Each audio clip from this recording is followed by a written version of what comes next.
Who is actually running the country? The bureaucracy.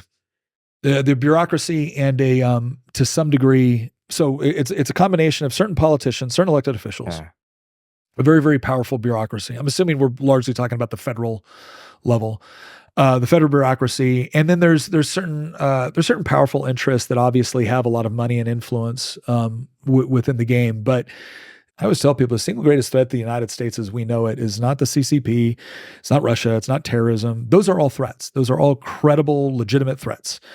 But it's nowhere near the threat of a massive unelected bureaucracy that has essentially attained for itself a massive amount of power and control that shouldn't even belong to it. Right now, your politicians will go and they will pass a bill, the Clean Air Bill. And there will be certain provisions within that bill. There'll be certain directions and whatnot, but you would be shocked at how much of that bill is the Department of Energy will promulgate regulations. The EPA will promulgate regulations. What regulations? Well, the regulations to achieve this. You mean regulations that it comes with fees, fines, penalties where you could potentially shut down my business? Nobody voted on that? Well, we voted on the larger bill. So how much of that gets snuck in there? Because I remember all of these packages that would go into effect in like 2020, 2021. Omnibus bill. And it was like 3,000 pages. Yep. And in those 3,000 pages that it's impossible to read the whole thing, someone just like sneaks in a paragraph that says, oh yeah, this company gets some extra funding or special privileges, or we'll throw in this little tax over here. Who does that? And how is this able to pass? Because it seems like an all or nothing, where it's like, well, if you don't pass this whole thing, then it makes no sense to me. So you got over 500 members of Congress, and I can tell you right now that the vast majority of decisions are probably being made by about 15 to 20 of them. So especially on the federal level, you're not passing bills until you're a committee chair. And then which committee? Because I would guarantee you, if you're the chairman of the Appropriations Committee, if you're chairman of the Ways and Means Committee, the fundraising potential for that is astronomical compared to if you're the chairman of the Education Committee, right? So that's the part where the interests play in as well. And the state is kind of a microcosm of that, but there's two massive differences between, let's say, the Virginia state legislature and the federal government. In the Virginia state legislature, we constitutionally have to have a balanced budget. Have to. We don't get to do continuing resolutions. We have to have a balanced budget. That's an important limiting principle on our power. The other thing is actually there's three things. The second one is we have essentially one issue per bill. So what we have is what they call germaneness rules. Now, Rand Paul has been trying to do this on the federal level. I think Thomas Massey has as well, and some others. They can't get it through. But what it says is that in Virginia, if I have the Save the Puppies bill, there isn't a bunch of crap in there for agriculture or for education. This is a Save the Puppies bill, and the only thing you can have in there is stuff about saving puppies. They don't have that rule in the federal. Why not? Because they don't want it. They don't want. Are they making money on the back end of this? There's so much power to be had when you can slip your controversial piece of legislation into a bill that nobody can vote no on. But how does that benefit that person slipping it in? Are they getting money in the back end? What sort of privileges? It could be campaign contributions. It could be just they believe it's really necessary. Milton Friedman articulated, it's a concept that's been around. Milton Friedman did the best job of articulating, where he talked about concentrated benefit and dispersed cost. So for instance, I'm going to sneak in a tariff for the sugar industry in Florida. I'm going to sneak in a tariff for that. So what does that mean? Well, it means that every product that you have in the United States that utilizes sugar just went up, but probably only by a couple of pennies. So maybe your grocery budget is impacted by, I'm just throwing numbers out here. Let's say $100 a year. You don't even know that's going on. But that little tariff is worth tens of millions, if not hundreds of millions of dollars for the industry, which benefits from it. So they're going to put all kinds of time, money, and effort into lobbying for this, into doing commercials about how this is helping American businesses and saving American jobs. When in reality, what they did was they just made all of your grocery budgets go up so that they could actually take larger profits because they're not able to compete with a foreign sourced product.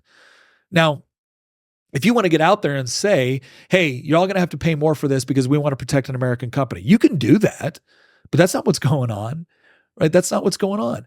And so the concentrated benefit to the company is so intense that they're willing to spend time, money, and effort to make sure that every congressman is on board with this. Now, who got hurt by this? Generally, anyone that buys anything with sugar, but you don't notice it. Are you, let's say you did. You watch this, you're like, holy crap, I can't believe I'm paying $100 more on groceries every year as a result of this tariff. You're going to stop what you're doing, hire lobbyists, and then go and talk to, congressmen and their staffs for the next 6 months in order to get this removed? No. And so the incentive structure is completely backward. Now, a lot of people will say, well, this is why you get the money out of politics. You can't. You can't. Like, I just wish people would understand this. You can't get the money out of politics. And every time they try to come up with some sort of campaign finance reform, you know who it benefits? Incumbents. Every single time. Because as incumbents, we have special advantages. First of all, lobbyists don't like to piss us off, right? If you vote a certain amount with the right industry or whatnot, they're going to continue to, they will never endorse one of your candidates, and they're not going to give money to one of your, they will not endorse your opponents and won't give money to your opponents. It's not worth the risk. This is all a financial decision. It's an economic calculation, right? So you have all these factors that are going into this process. Now, let's say tomorrow you said, okay, we're limiting all campaign contributions to $1,000, because they did this at the federal level with like $2,700. Yeah. Okay, well, great. I, as an incumbent, I get to go around and give a bunch of speeches. I get invited to go talk to a bunch of groups. Why? Because I'm an elected official. You don't get those invitations. Yeah, you get to show up to a couple of forums that they host, but you don't have the same reason to be there that I have to be there as an incumbent. So by limiting our fundraising capacity, you haven't been advantaged as the challenger. I've been advantaged as the incumbent. So the solution is not get money out of politics, because you can't. The solution is the government should not have this much control over the economy. It was never meant to. Go read Article 1, Section 8 of the Constitution. Half of what the federal government does right now, they're not doing that because of anything in Article 1, Section 8. They're doing it because of the 16th Amendment to the Constitution, which gave the federal government the ability to pass the income tax.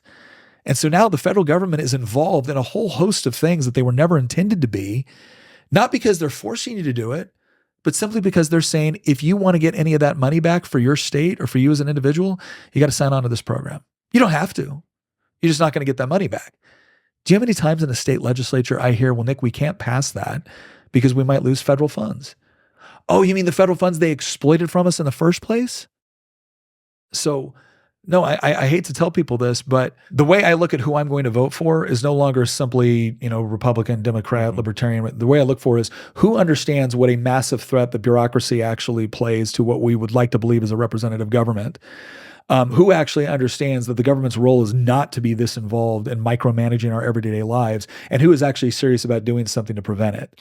So how important is the president? Because to me, it seems like they have very little power compared to the House and the Senate. I think the House and Senate is 10 times more important than who you elect as a president. I could be wrong, but it just seems as though they wield way more power. It was meant to be that way. Yeah. It was meant to be that way in large part because, especially for the House, because the House controls the budget. Right? All budget amendments have to start in the House. And so that really was meant to give the legislature a great deal of power. If you look at executives, if you look at presidents early on in the Republic, there was a great deal of deference gave to the legislature as kind of the true voice of the people. Again, a couple of things have changed that, though. In the early progressive era, especially under the Woodrow Wilson administration, there was this dramatic shift away from constitutional limitations on federal power to more of a managed bureaucratic state, right? We were going to increase the bureaucracy. We were going to put experts in place with all the best data, and they were going to make far more sound decisions than the marketplace would. Guess what? Didn't really work out that way. You actually saw a massive increase on that during the Roosevelt administration with FDR.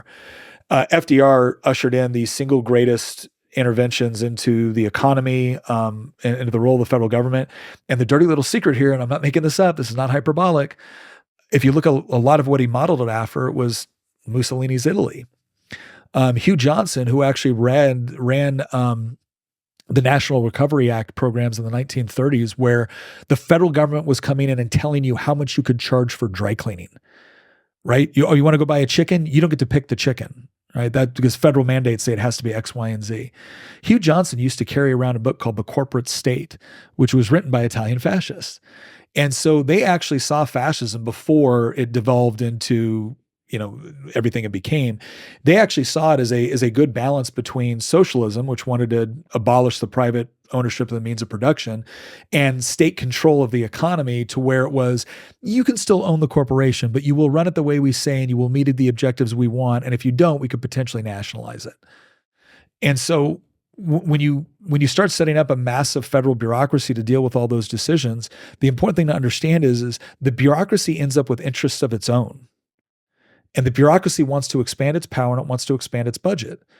And again, the people in the bureaucracy might think they're doing the Lord's work, but that doesn't mean it's right, and it doesn't mean that our system of government was ever meant to do that. I think it's fascinating that Thomas Sowell, who is one of my favorite contemporary economists out of Stanford University, he was a Marxist. This was a guy that dropped out of high school and then got into Harvard, went through Harvard as a Marxist, studying under Milton Friedman at the Chicago school, or at the University of Chicago, was a Marxist. Whenever they asked Thomas Sowell, what changed your mind? How did you go from a Marxist to one of the biggest advocates for free market economics in the country, in the world? And he goes, one summer working for the federal government. He goes, I was working down in Puerto Rico, a big storm came through, and there was all kinds of emphasis in order to flood more federal money in order to assist with things. And I wanted to see the data in order to determine whether or not the funding that we were utilizing and how we're utilizing it was actually achieving its intended objectives. He goes, it wasn't just that the data came back. He goes, I couldn't get it. They wouldn't give it to me. And then I realized that if we'd had the data, we could essentially empirically prove what we already suspected to be true, which was that the program wasn't working the way it was supposed to. But it represented a third of that agency's budget. And they weren't going to allow for anything that was going to potentially chop out or put in jeopardy a third of their budget. And so the thing I would tell people is the problem, the Jeffersonian quote, right? The government that's big enough to give you everything you want is big enough to take away everything you have. That's true. It just is. And it's not because I believe that the people pushing for this are all evil, nefarious, horrible human beings. I think they are completely wrong about human nature. I think they're completely wrong about economics. I think they're completely wrong about what should be a positive relationship between the government and the people that it's supposed to serve and represent. And it goes back. There's a C.S. Lewis quote where he said, "It might be better to live under greedy robber barons than moral busybodies." He goes, because a greedy robber baron might have their greed satiated at some point. He goes, but a moral busybody will torment you without end because they do so with the approval of their own conscience.